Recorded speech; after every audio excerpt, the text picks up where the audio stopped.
मरते समय दुर्योधन ने श्री कृष्ण को देखकर क्यों उठाई अपनी 3 उंगलियां? इसका मतलब जानकर हैरान रह जाएंगे आप। महाभारत के बारे में तो आप जानते ही होंगे।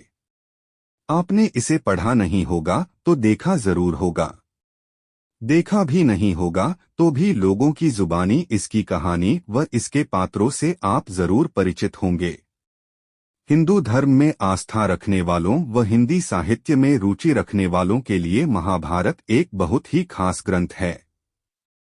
महर्षि वेदव्यास ने इसके प्रत्येक पात्र को बहुत ही खास तरीके से गढ़ा है।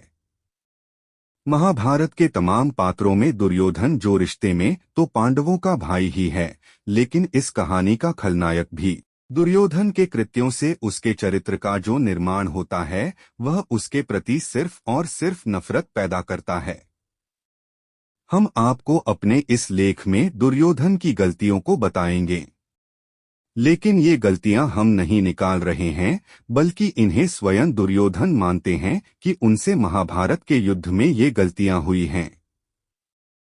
दरअसल जब महाभारत का युद्ध समाप्त हो गया था और दुर्योधन भीम के साथ मल्लयुद्ध करने के पश्चात मरणासन्न होकर युद्धभूमि में गिरा हुआ था, तो वह उस हालत में कुछ कहना चाहता था, कुछ बताना चाहता था।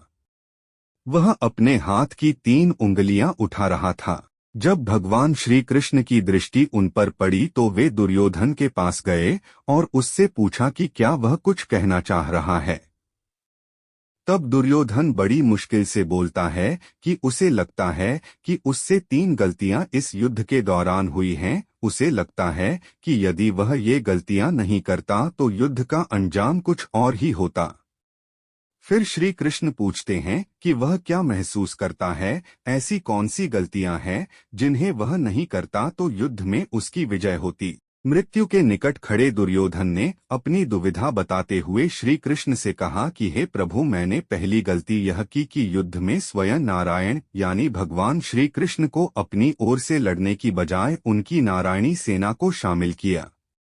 यदि स्वयं नारायण कौरवों की ओर से लड़ते तो विजय उनकी होती।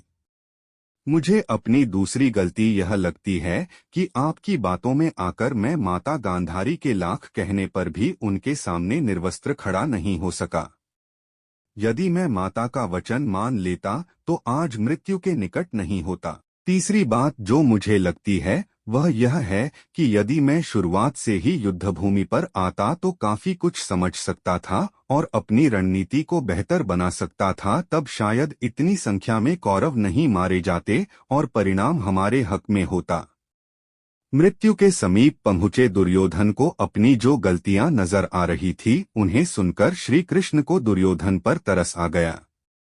फिर उन्होंने दुर्योधन से कहा कि दुर्योधन, जैसा तुम सोच रहे हो तुम्हारी हार का कारण वैसा नहीं है। तुम्हारी हार सिर्फ और सिर्फ इस वजह से हुई है क्योंकि तुम अधर्म के पक्ष में थे। यदि तुम अधर्मी व्यवहार नहीं करते और अपनी ही कुलवधू का भरी सभा में चीरहरण नहीं करवाते तो युद्ध की नौबत ही नहीं आती। ऐसी ही मजेदार वीडियो देखने के लिए चैनल को सब्सक्राइब करें।